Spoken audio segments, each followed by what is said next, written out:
Welcome to Fempower Health. This is Georgie.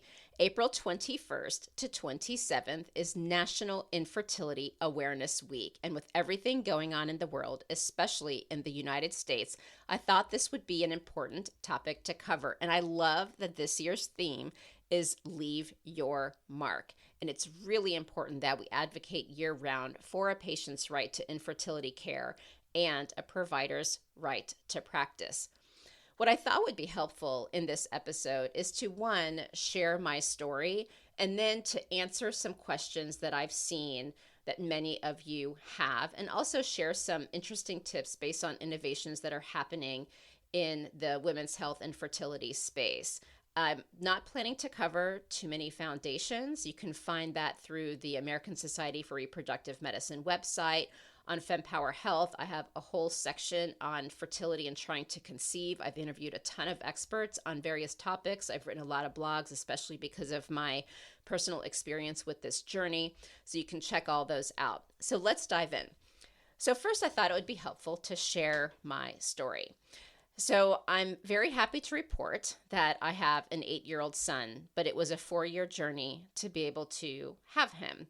So in 2010, I had just gotten married and I was starting to try to have a child, and I didn't really think much of it, even though I was about 35 years old. My paternal grandmother had 14 kids, and everyone in my family had lots of children. It was never an issue. And so it was quite a shock to me when I went to my OBGYN. It was just for a routine exam, and she was just asking me a lot of questions and happened to be a very proactive OBGYN. Because typically the definition of infertility is if you've been trying for 12 months or more and you're under the age of 35, that's infertility. And if you've been trying for 6 months or more and you're over the age of 35, that is also defined as infertility. And in this case, I got very lucky because I hadn't even started trying really. And she did a lot of tests and drew blood for various hormone levels. And she called me the next day and said, "You need to go to a fertility doctor." I was in shock. I was blown away. And long story short, it took 4 years and the 10th doctor to be diagnosed with endometriosis. And that's kind of the end of the story, but I thought it would be important to share the nuances because I think we sometimes forget that we have the right to advocate for ourselves, and sometimes we don't know how to do that. Sometimes we may be missing the signs of when we should be advocating. So, and now I'll share with you the in-between. So the first doctor that I went to, it was a great first appointment. You know, it's that very long consult where they explain to you all about infertility, what happens with the procedures, their recommendations about your medication protocol and whether or not you need an IVF and all of that wonderful stuff. It was like an hour appointment. And then I was told, okay, come in for your testing. So I went into the appointment and they put in the vaginal ultrasound. And they also drew blood. And I will never forget the doctor who came in. And this is, by the way, a top fertility clinic. It was a different doctor than the one who had the very long appointment with me. I don't think he even said hello. He sat down in his chair, stuck the vaginal ultrasound into my vagina, and then said, "Okay, looks like you're good to go. Let's do an IVF." And I'm like, what? I didn't even know that IVF was the next step. I thought there was going to be this whole process. We're going to have all these conversations. And I hate to say it, then I started the IVF factory. And I was so stunned that I actually left that clinic. I called my OBGYN and I was like, this was a robotic experience. Like, I can't do this. Can you please recommend someone else? So she referred me to my next doctor, who I was with for quite an extensive period of time. And I hate to say it, but I feel like he took advantage of my health insurance. And I was getting a lot of IUIs and nothing was happening. I wasn't getting pregnant at all. There were no miscarriages or anything like that. Nothing was happening. It was just IUI after IUI after IUI. And I even went to his nurse team and I said, I just don't know what to do here. And they even said it's probably time to move on. Now, quick backtrack here. I have a background in healthcare. I've been in the biopharmaceutical industry my entire career. I'm very comfortable with speaking with clinicians and being in the health space. But fertility was like a whole new beast. So I did want to at least overlay that as you continue to hear my story. The rest of this, I don't remember all the timelines and doctors and things like that, but I'll just tell you generally some important things that I had experienced. So one, I went through this journey of trying to find cost-effective ways to do fertility treatments. And because I wasn't getting pregnant, the decision I made was, look, I'm getting older and I know I'm on a biological clock. So why don't I bank my embryos? And so I decided to bank them until I could figure out what was going on. And so I kept begging these doctors to do tests because all they kept telling me was that I had unexplained infertility. And my thinking was either they weren't trying hard enough or the science hadn't quite caught up yet. And so I advocated for myself to do more and more testing, and none of the tests were coming back. And clearly endometriosis was not coming up as a conversation, and I'll explain to you in a minute why. And so I left clinic after clinic. I'd gone to it because I was trying to find a clinic that would give me an answer. Like, unexplained infertility wasn't enough, and it's really expensive to do IVFs.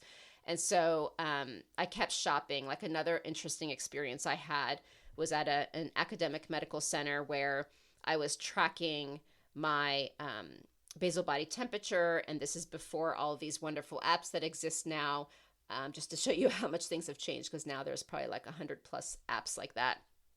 But it was a paper chart, and I was so excited. I brought in my paper chart and I was like, let's talk.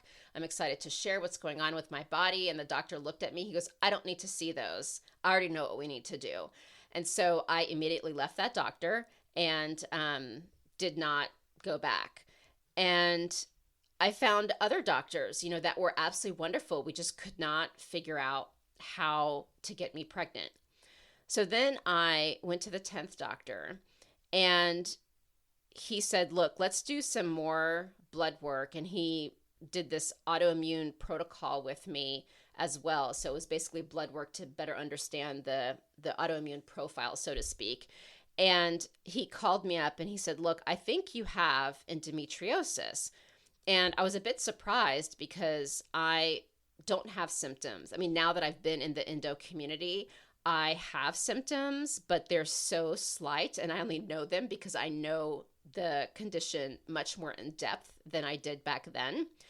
But I did not have the severe pelvic pain that so many women have. And so I was excited. It was actually one of the best days of my journey outside of having my son and finding out that I was pregnant, because I finally had a diagnosis. Like, I can't, it sounds so weird to say this even now, but I was so excited when I was told that I had endo, because it was finally not unexplained infertility. So I had a couple of options. He said, look, you can get the surgery and then we can confirm it. And then they'll actually remove the endo while they're doing this. So if they find it, they'll remove the endo. Or you can just continue doing IVFs. And I think the offer, again, don't quote me on this, but I think it was something effective. You can do this autoimmune protocol with the IVF, or you can just get the surgery and then we can take it from there.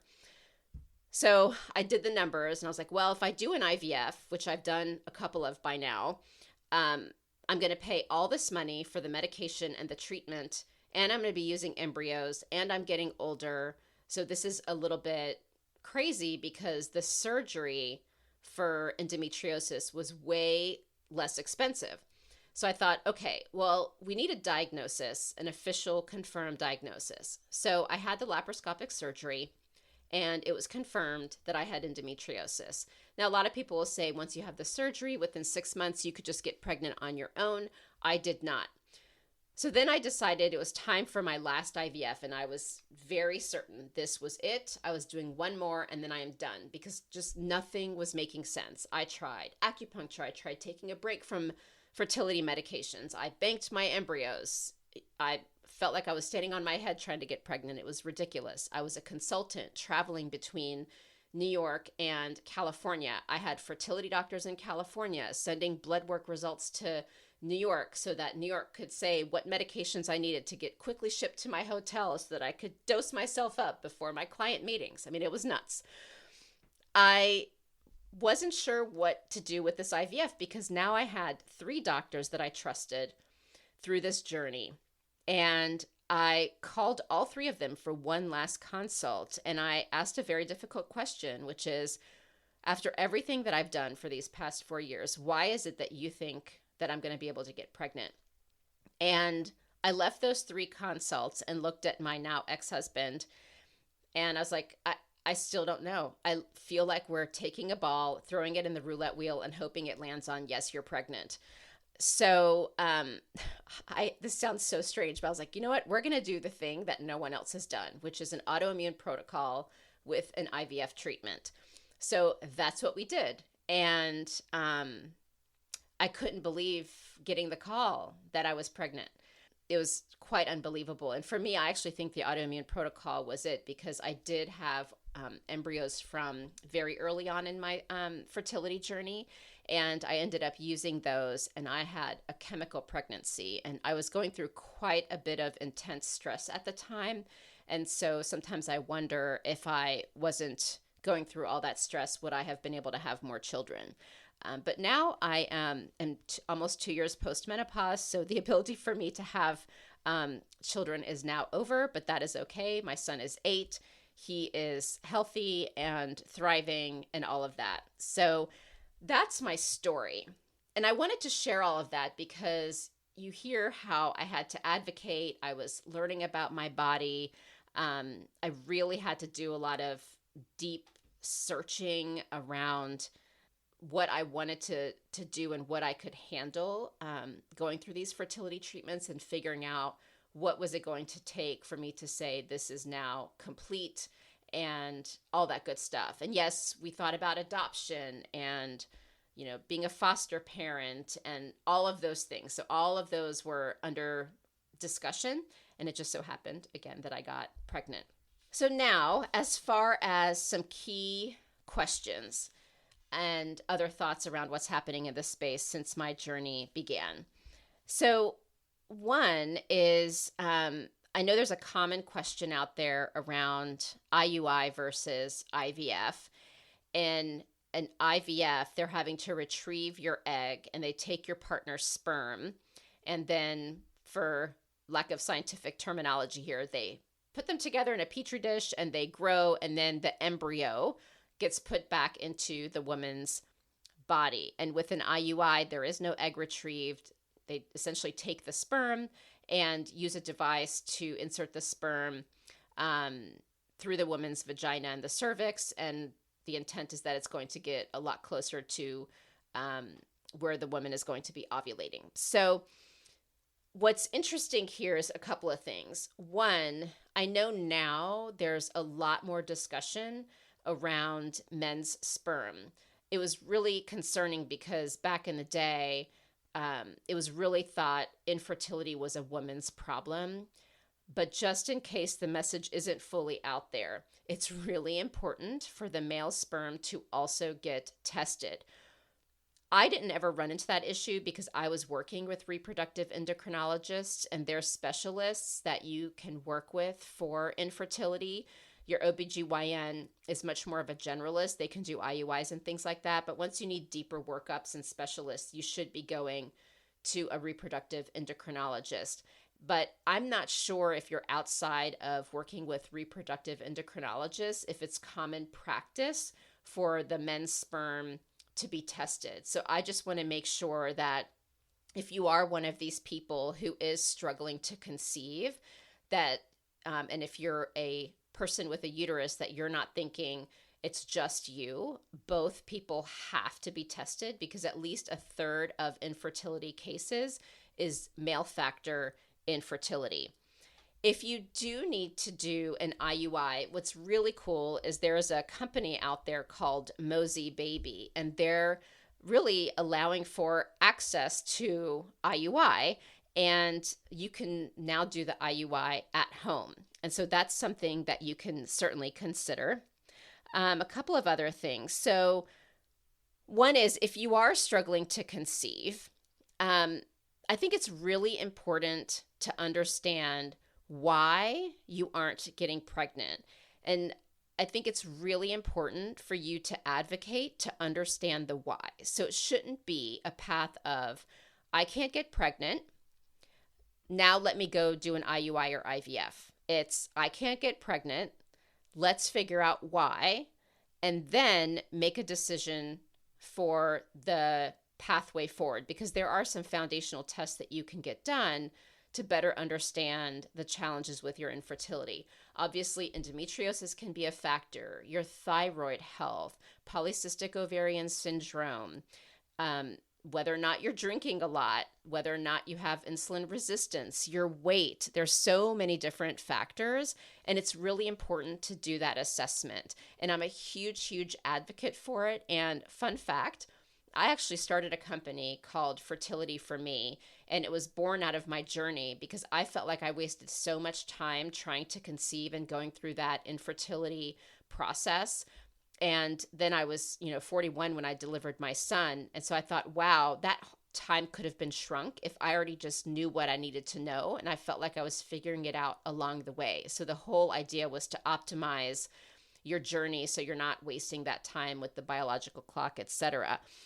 So when I was looking at that, I will never forget, I was reading a Reddit post, and a woman had posted saying, look, I'm 40. I have 2 embryos that are frozen and I want to do an IVF. I'm constantly miscarrying. Should I use 1 or 2 embryos? And I wrote back to her and I said, I don't think you're asking the right question. The question you should be asking is, why are you not staying pregnant? Because there is testing that you can do if you're having miscarriages. And by the way, data shows that at least 10 to 20% of pregnancies end in miscarriage. People do think that number is actually higher, maybe 40% or higher. So if you are having a miscarriage, please do not feel shame or that something is wrong or broken with you. A lot of it is due to chromosomal abnormalities. You can get, all sorts of testing done. They actually recommend, if you do have a miscarriage, to save the tissue, which I know is an overly medicalized term for the tissue that you have miscarried, but that's what they call it. But you can actually get that tested to see if it was chromosomal abnormality, or you can get further workup that I'm sure a reproductive endocrinologist can do for you. I said to her, she's got to figure this out first, because this is not about the number of embryos. It's the root cause. And therefore, once she figured that out, then she could make decisions, because especially if she's 40, she's never going to have embryos that are any younger than what she was at the time. Now, I do not want to get into this whole discussion around testing the quality of your embryos. Yes, you can freeze your eggs, but even when you freeze your eggs, it doesn't guarantee that you're going to get pregnant down the road. So there's a million nuances here around fertility, and I can't cover all of that in an episode. So you can follow a lot of the experts. I've interviewed a lot of them on Fempower Health, and you can research all the nuances around fertility. I more just want to get around this theme of innovations, things you should advocate for to just hopefully help you get a jump start. And then you can look for these various experts to answer any of your other questions. So again, please understand why you can't get pregnant. I know that another couple of factors. So one, thinking about clinic shortages and doctor shortages. So a lot of the fertility doctors are older and going to be retiring. And, given that there's expected to be a shortage of OBGYNs and reproductive endocrinologists are a subspecialty under that, we could expect longer wait times in fertility clinics. And I know there's wonderful organizations like Mate Fertility. They're really working on providing access to all for infertility, but that's going to take time for them to continue to build and expand. But people are working on this. But this just goes to show why it's even more important to monitor your trying to conceive timeline. So again, infertility is defined as 12 months of trying to conceive or more under the age of 35 and 6 months or more over 35. So if you fall into this bucket, don't wait, because you may be running into a situation where, you're getting older, you want to have your child, and oh, by the way, now there's a wait list. Please do not put yourself into that situation. A couple more things that I wanted to bring up. Progesterone. So I interviewed Dr. Amy Beckley back when she was first starting out, and she has a company called Prove. And I was so excited to get to know her, and it's so fabulous to see what she's been doing with her company. And she's been an advocate for progesterone. When you get pregnant and after ovulation, your progesterone should be rising. And I think it's 21 days into your cycle. It could have changed a little bit, so don't quote me on that exact number. But generally, there's a time after you ovulate where there's blood work that can be taken where they test your progesterone level. However, that is one point in time. And what Amy has been advocating for is you need those progesterone levels to stay high if you do end up getting pregnant, to keep that pregnancy. And she's been a huge advocate for it. Progesterone is such an important hormone, and year after year, it's getting more and more positive attention. I know up until now, it's always been about estrogen, but we cannot forget the importance of progesterone. Nonetheless, what's been interesting too is even with the data that she was gathering, and I know a lot of other startups like Uva and Mira Fertility, they have also been adding progesterone as a test to their fertility testing protocol. So what Amy has done is she's partnered with Dr. Amy, who's a reproductive endocrinologist out of California, who can do, for lack of a better word, like a telehealth visit progesterone prescription, and they can work with you on that. So if you are a woman who is having these miscarriages, who knows, maybe progesterone is an issue, and that one-time blood test may not be as effective at giving the whole picture of what's happening to your body as a progesterone test like Prove and what Uva is doing and others that show changes over time, so that you can better understand what's happening. But just know, if your doctor isn't going to prescribe you progesterone, if you're doing this at-home test and it is something that's needed, apparently Dr. Amy has partnered with Prove, and that's a way to be able to get that. The other thing I wanted to address, which I believe is the last thing, is Ozempic.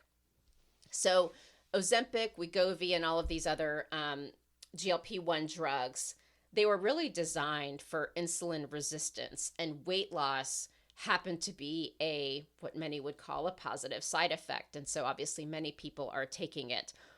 I was doing some research to find out what the American Society for Reproductive Medicine has officially stated about the use of Ozempic and Wegovy and drugs like that for trying to get pregnant, because again, you don't want to be overweight, you don't want to have insulin resistance. And so theoretically it would be like, well, why don't you take this?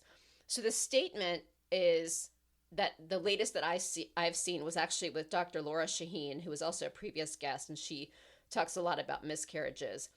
What she was saying is that the recommendation is actually, and again, this is not scientifically based, but more of just colleagues talking about the best that they can do with the little information we have, is to actually stop taking medications like this 2 to 3 months before you are trying to conceive. I heard that in male models, she was stating that there are deformations. Is that the right word? Or malformations, I think is the word I'm trying to say, with the fetuses in animal models when it comes to these products. And so it's still a drug. And so there is concern about trying to take these medications while you're trying to conceive. And so obviously talk to your doctor about what you need to do, but the experts in this space aren't too keen on it yet, and they're actually requesting that more trials be done to have much more certainty about a scientifically based recommendation, but that's kind of what they think at this point. So I believe that covers everything. Again, just advocate for yourself. This is a hard journey, and I remember those days. You're like, pregnancy test after pregnancy test, negative, negative, negative. I mean, I remember the tears where I would see people constantly getting pregnant and just the silly things people would say to me that they didn't realize were so silly and hurtful, and having difficulty going to baby showers. And of course you're happy for your friend, but you feel like crap. What's the exact second I'm going to ovulate so I can time intercourse at the exact right time? Like all of those things. It was crazy making. And so I empathize with you and your loved ones who are going through this journey. It is really hard. I think we would all love to wave a magic wand. One of the things I have found in life is it's so much easier when someone can say, the pain is going to end in exactly 3 weeks. And then to brace yourself for 3 weeks and then the thing will be over. But with infertility, I hate to say it, some of us get lucky. We get easily diagnosed with the root cause.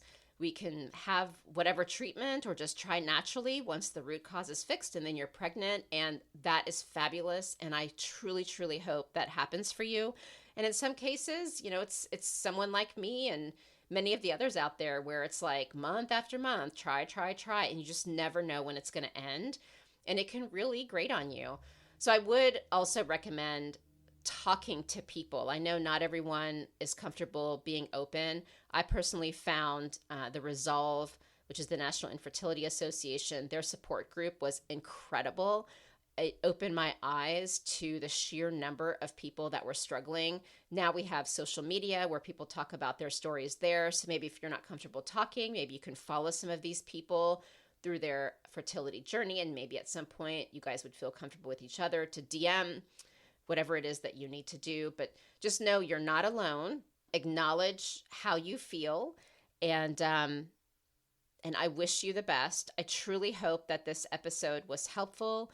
I know hearing people's stories can sometimes help you not feel alone. And it's been a while since I spoke so much about mine. So it's kind of nice to get it off my chest. And thank you again so much for your support of Fempower Health. If you have any questions on this topic, please let me know. And if there's other topics you would like me to cover where it's just me talking about my thoughts, feel free to send me a note at georgie@fempower-health.com. Wishing you the best. Thank you for joining me today on Fempower Health. If you'd like to continue the conversation, please follow me on social media. I am most active on Instagram, LinkedIn, as well as TikTok. You can also subscribe to the weekly newsletter if you want to stay off social media to get the latest and greatest updates. And you can find the link to that either on my website, fempower-health.com, which is a hub to all the different health topics I've covered over the past 5 years, or you can go to the show notes where there's links to all the helpful resources that are relevant to this discussion. And if you know of someone in your life who would benefit from this information, please do pass this along, because that is how we can ensure this important information reaches those who need it most. And for anything that is discussed medically, please understand that none of what we share on Fempower Health is medical advice. It is all for information purposes only, and only a conversation between you and your doctor can give you the care that you need. Thank you very much.